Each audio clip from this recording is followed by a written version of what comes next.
Mes amis, bien le bonjour. Il y a une nouvelle en France, un scandale financier, un énième, qui m'attriste bien plus que ce que j'ai envie d'admettre. C'est le scandale du fonds Marianne. Il est en train de s'étaler de plus en plus dans les colonnes du Canard enchaîné. Chaque semaine, de nouvelles révélations. La semaine prochaine, il y a un rendez-vous judiciaire pour une partie des protagonistes qui se sont impliqués, d'après la justice, dans du détournement de fonds publics en bande organisée. Mais en fait, ce qui est terrible, c'est que j'ai l'habitude de traiter des histoires de détournement d'argent. Escrologie. Escrologie, c'est quoi? C'est quoi l'escrologie? Si ce n'est du détournement d'argent pour des panneaux solaires, des éoliennes, des machins comme ça, de la poudre de perlimpinpin pour sacrifier au culte du climat. Ok. Mais là c'est pire. Pourquoi? Parce qu'on est en train de jouer sur autre chose. En 2020, on a un prof, Samuel Paty. Samuel Paty a été tué, a été assassiné. Un attentat qui l'a visé. Tué par un élève ou parent d'élève radicalisé, comme on disait beaucoup à l'époque. On ne parle plus de ça aujourd'hui. Et en fait, ce qui se passe, c'était en 2020 et en 2021, devant l'émotion, l'État français, par le biais de Marlène Schiappa, j'espère que je prononce correctement son nom, quand on n'a pas de télé, on a du mal un petit peu avec ses noms, je prononce tel que je le lis. Et en fait, elle a créé un fonds doté de 2,5 millions d'euros. Et l'État, tu remarques, il a cette folie, qui est pour moi une hérésie, littéralement, de croire qu'il peut causer des problèmes, des fois pendant des décennies, et puis un jour, on crée un fonds, et puis ce qu'on va faire, on va juste le doter d'une certaine somme, et les problèmes vont disparaître. Ils vivent dans un monde, dans le monde de Walt Disney, tu vois, ils vivent pas parmi nous, ils sont ailleurs. En fait, quand on a un fonds, quand l'État met de l'argent dans une caisse et dit on donne cet argent pour telle ou telle cause ou à telle ou telle condition, tu as immédiatement des chasseurs de primes qui vont arriver. Tu as des chasseurs de fonds publics, des chasseurs de subventions qui sont très bien rodés, qui s'y connaissent. Et cet argent-là, ils savent comment le défixer. Ils savent quels sont les papiers que l'administration veut, quelles sont les cases qu'il faut cocher pour que l'administration fasse un virement. Une fois que le virement arrive, ils le bouffent. Point à la ligne. C'est une méga industrie et pas seulement dans le fonds Marianne. Il ne faut pas croire que le fonds Marianne, avec ses minables 2,5 millions, soit le haut du pavé. Non, il y a énormément d'arnaques de cette manière-là qui pèsent de plus en plus dans le PIB de beaucoup de nations, en particulier la France. Donc, ce qui s'est passé, c'est que une fois que ce fonds a été créé, le but était qu'il soit utilisé pour aider des associations qui aident contre la déradicalisation. Il fallait déradicaliser les jeunes pour faire en sorte qu'ils ne commettent pas des attentats, qu'ils ne rejoignent pas des groupes terroristes et tout ça. Des associations ont reçu de l'argent qui a été distribué ou dispersé, comme disent les huissiers. En fait, l'une d'elles a reçu 355 000 euros. L'autre, la seconde, n'était pas très loin. La seconde a utilisé l'argent plutôt pour faire du pro-Macron. Ils ont essayé, avec les moyens qu'on leur a donnés, de démonter un petit peu les opposants de Macron. L'autre, celle qui est en pole position, qui nous intéresse aujourd'hui, eh bien, cette association-là, elle a fait des vidéos sur YouTube. Elle en a fait 13, qui ont eu à peu près 200 vues en moyenne. Mais par contre, elle a obtenu un local à l'avenue Montaigne, à Paris. Donc, écoute, il faut des adresses prestigieuses pour lutter contre la radicalisation. Elle a également multiplié par 5 le salaire de son président. Et puis aussi, elle lui a offert une BMW X3 Sport de fonction. Parce que forcément, quand on lutte contre la déradicalisation, il faut avoir des voitures sport. Voilà, de fabrication allemande, ça permet de mieux lutter. En réalité, comme tu le vois, c'est qu'on a surfé comme d'habitude. C'est un modus operandi très connu, systématique. On a surfé sur une émotion légitime du public pour dire, bon ben, émotion, émotion donc subvention, budget, donc détournement, on le prend, on le bouffe. Point à la ligne. On va en parler la semaine prochaine, plus en détail, quand on aura quand on connaîtra un peu mieux ce qui s'est passé. Mais là, déjà, ce qu'on sait aujourd'hui, c'est absolument scandaleux. Je vous dis un truc, parce que cette vidéo m'a été suggéré par un ami qui m'a écrit ce matin. Il m'a dit, tu le faisais gratuitement. Tu faisais ça gratuitement. Ouais. Parce que, pourquoi je t'ai dit ça m'attriste? Parce que pendant de longues années, je faisais des vidéos. D'ailleurs, elles sont toujours sur YouTube. Elles sont toujours sur YouTube jusqu'à maintenant. Tu peux les consulter. La plus vue, je crois qu'elle a touché le million de vues. D'autres sont à 700 000, 650 000, 500 000. Des vidéos qui n'étaient même pas monétisées. Je voulais que les gens puissent y accéder tout de suite. Ni pub, ni rien. Vas-y, regarde. Et en fait, elles ont aidé énormément de gens. Des gens qui, à l'époque, m'avaient détesté. J'ai été menacé de mort. On a porté plainte contre moi à de nombreuses reprises. Il y a des gens, ils allaient porter plainte, ils m'envoyaient la copie de la plainte. Il y a une époque où je n'osais pas circuler dans Paris. Il y a une époque où j'avais peur de marcher dans la rue. Hein, ça m'est arrivé vers ces années-là de venir en France pour travail. J'ai dû m'arranger avec un ami qui m'avait trouvé un chauffeur discret, efficace. C'était un ex-flic qui venait m'attendre à l'aéroport et je partais avec lui, pour vous dire. J'avais peur à l'époque, quand j'étais à Paris.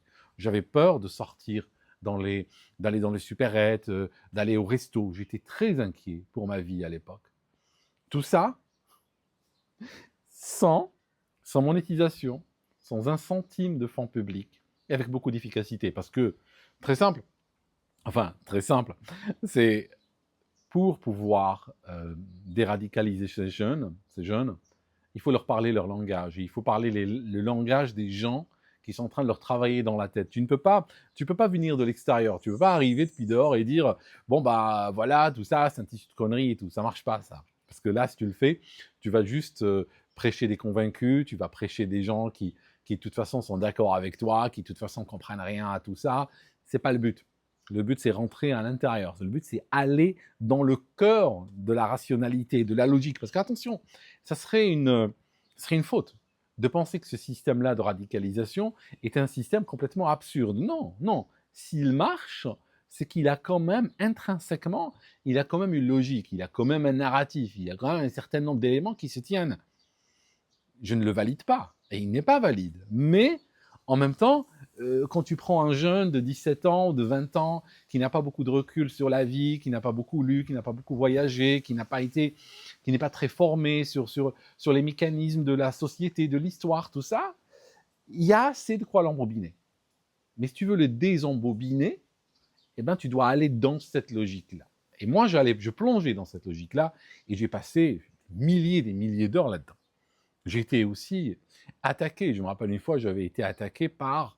Alors, non seulement j'étais attaqué par les islamistes, comme je vous ai dit, j'avais même peur de circuler dans la rue. J'avais peur de ce que j'appelais à l'époque le djihad judiciaire. J'avais peur que... Parce que ce qu'ils peuvent faire, c'est te ruiner, littéralement. Ça signifie porter plainte contre toi et continuer, et te fatiguer. Parce que à chaque fois, tu dois prendre un avocat, tu dois répondre, tu dois te défendre. Et même si la plainte en soi, elle vaut rien, elle n'a pas vraiment de mérite, mais quand même, elle te fait perdre du temps, tu te perdre des heures, tu dois payer un avocat et tout, ça c'est pas gratuit. Et en fait, il y avait ça, mais le pire, c'est qu'à un moment donné, j'ai été attaqué par l'extrême droite. Parce qu'une fois, je roulais dans une vieille BMW, mais une BMW A320, j'allais dire, une BMW 320 qui datait des années 90, elle avait 25 ans d'âge, un truc en métal. Aujourd'hui, tu pourrais la fondre et fabriquer 5 ou 6 voitures. Et en fait, un jour, je la donne au garage parce qu'elle déconnait. Et le garagiste, il me prête une autre, il me prête, je crois, une série 4, ou je sais plus. Je ne me rappelle plus dans quelles circonstances. En tout cas, pendant 3 à 4 jours, j'avais eu une BMW digne de ce nom, une vraie. Et ce que j'ai fait, j'ai dit dans une vidéo, une boutade, j'ai dit, ben ça, c'est l'ambassade iranienne qui me l'a donné. J'ai dit, voilà, je me vends à l'Iran. C'est un truc stupide, hein, que je sors plein de trucs comme ça dans mes vidéos. Et en fait, ça a été pris au premier degré par l'extrême droite française et on m'a attaqué. Ils travaillent pour l'Iran, machin, tout ça. Et là, j'ai réalisé que, ouais, et franchement, rétrospectivement, sincèrement, je les remercie. Mais vraiment, c'est pas cynique de ma part. Je vous remercie. Ceux qui m'ont attaqué à l'époque, vous m'avez sauvé la vie, vous ne réalisez pas. Parce que moi, j'étais dans un... Rétrospectivement, quand je vois, j'étais dans une guerre qui n'est pas la mienne. Je veux dire que vos jeunes en France, dans vos banlieues, se radicalisent. Regarde, moi je suis à l'île Maurice là maintenant, je vivais au Royaume-Uni, je veux dire que vos jeunes se radicalisent et moi ça va me changer quoi dans ma vie? Je veux dire pourquoi c'est mon problème? Pourquoi c'est mon histoire à moi, tu vois? Mais à l'époque, j'avais besoin de baffes pour m'en rendre compte. Et en fait, elle m'a été donnée. Et je me rappelle, si tu veux, la pire, hein, peut-être, la pire baffe, c'est quelqu'un que j'avais rencontré, donc il me connaissait. À la rigueur, tu sais, quand les gens te connaissent juste en ligne, et puis ils t'apprécient, puis un jour ils t'apprécient plus, puis ils se retournent contre toi, c'est pas normal, mais on va dire tu comprends, parce que c'est la fragilité de la relation à distance, ils ne te connaissent pas vraiment. Donc forcément, voilà, ça arrive. Il y a quelqu'un que j'avais rencontré. Je l'ai rencontré au Royaume-Uni avec sa femme. Tu vois, il était médecin. Il était médecin à la retraite ou proche de la retraite. Je le rencontre avec son épouse. Mon épouse est venue avec moi. On a mangé ensemble. Et tu vois, moi venant du Sud, tu sais, quand tu manges avec quelqu'un, c'est important. Hein, quand tu manges le sel et le pain avec quelqu'un, ça crée quelque chose en plus. Hein. Et je me rappelle, il m'a défendu un jour sur un site web qui m'attaquait. C'était un énième article sur moi. Alors, les articles sur moi, à l'époque, il y en avait toutes les 2 heures. Hein, ça tombait sans arrêt. Et en fait, il leur a dit, écoutez, et ça, c'est quelqu'un qui m'apprécie, attention. Il leur a dit, ouais, mais qu'est-ce qu'on s'en fout? Qu'est-ce qu'on s'en fout que lui, qu'il soit vendu à l'Iran ou autre? On n'a rien à cirer. Du moment que, de toute façon, son discours nous sert. Hein, ce qu'il est en train de faire nous sert à nous. Donc, laissez tomber, quoi. Laissez-le se vendre à l'Iran et peu importe. Ok, donc ça, c'est le gars qui t'apprécie, quoi. Ok. Donc, et à l'époque, j'ai eu ma leçon. Ah, j'ai eu ma leçon. Je me suis dit, plus jamais je ne toucherai à ça. Plus jamais je ne toucherai à ces choses-là, franchement. Et j'ai atteint un stade où, il y a quelques mois, 1 an, 2 ans, je marche dans Paris, je croise des islamistes, des salafistes, tout ça. Bien sûr, ils savent bien les positions qui sont les miennes et tout, mais toute cette hargne, toute cette adversité, tout ça est retombé.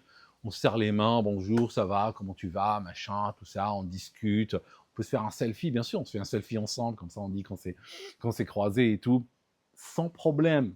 On n'est pas des grands potes non plus, mais en même temps, je peux aujourd'hui, je suis tranquille, je peux circuler dans Paris, je peux pas de problème, il n'y a plus de menaces de mort qui arrivent, ça ne vient plus, il n'y a plus de plaintes, il n'y a plus de conneries comme ça, tu vois.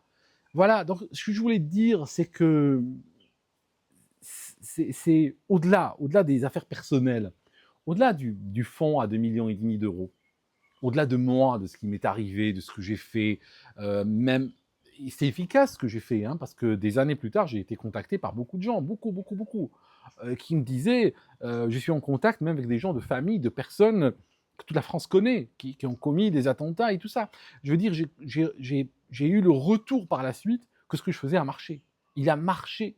Il y a plein de gens sur qui ce discours, parce que c'était les mots qu'il fallait entendre, il les a entendus au bon moment, ça a fait qu'ils ont relancé un projet violent, ça a fait qu'ils voulaient partir, rejoindre un groupe, ils ne l'ont pas fait, ça a fait qu'ils ont mis de l'eau dans leur vin, j'ai envie de dire, sans mauvais jeu de mots. Donc, mais au-delà de tout ça, au-delà de nous, ok, oublions, il y a autre chose. Tu réalises que la radicalisation, tu réalises que le terrorisme, tu réalises que tout ça naît sur des terreaux de corruption.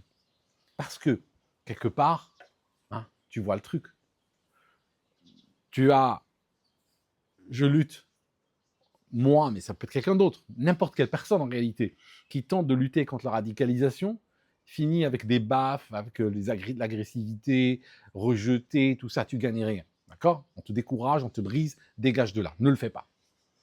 En même temps, ceux qui font semblant de lutter contre la radicalisation et achètent des voitures de sport avec les budgets dédiés à cela, eh ben c'est génial, pour eux ça marche. Hein, c'est pas à moi que l'État a écrit un chèque de 350 000 euros. Hein, c'est à ces gens-là, pour qu'ils le gaspillent, pour qu'ils partent en frais de bouche, tu vois.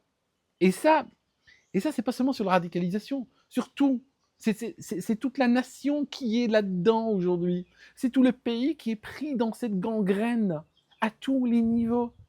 Ceux qui veulent résoudre les problèmes finissent par se dire, qu'ils soient radicalisation ou autre, juste laisse tomber, je m'en fous. Fais ce que tu as envie, radicalise-toi si tu as envie. Vas-y, mon garçon, vas-y, fais-le. Allez, continue. Je m'en fous, je suis là, je regarde, je fais rien. Les gens, sur quel que soit le sujet, les hommes de bonne volonté vont s'éloigner, se sont déjà éloignés, ont déjà abandonné la bataille sur beaucoup de plans. Et il reste quoi? Il reste les escrocs, il reste les bouffeurs, il reste ces gens-là, quoi. Tu vois? Plus, il reste ceux qui alimentent le problème, comme par exemple les gens qui viennent radicaliser. Eux, ils peuvent se faire vendre un terrain pour 1 euro symbolique, peuvent se faire aider, peuvent, avec de l'entrisme, des élus, tout ça, peuvent se faire soutenir, obtenir des budgets, tout ça. Tu vois ce que je veux dire? Ce qui est en train de se passer, que des pays entiers sont en train de se gangréner sur plusieurs niveaux, ce n'est pas par hasard, c'est pas des petits problèmes isolés comme ça qui font que ça arrive. C'est tout un système, tu vois? Voilà, c'est ce que je voulais dire. C'est tout un système. Merci, merci mes amis. J'avais pris un peu de distance par rapport à mon activité sur ce canal. J'avais besoin d'un peu de repos, j'avais besoin de réfléchir, de me ressourcer. Je reviendrai, il faut que je t'explique ce qui se passe dans ma tête. Je suis en train de devenir quelqu'un d'autre, quelqu'un de différent sur beaucoup de choses. Voilà, on en parlera à l'occasion. En tout cas, je te rappelle mon livre, Escrologie. Hein. Ça coûte pas 355 000 euros, hein. Ça n'achète pas une BMW Sport, mais au moins, ça t'ouvrira les yeux sur énormément de choses de même acabit que celles que j'ai décrites dans cette vidéo. À très bientôt mes amis, on se voit dans la prochaine.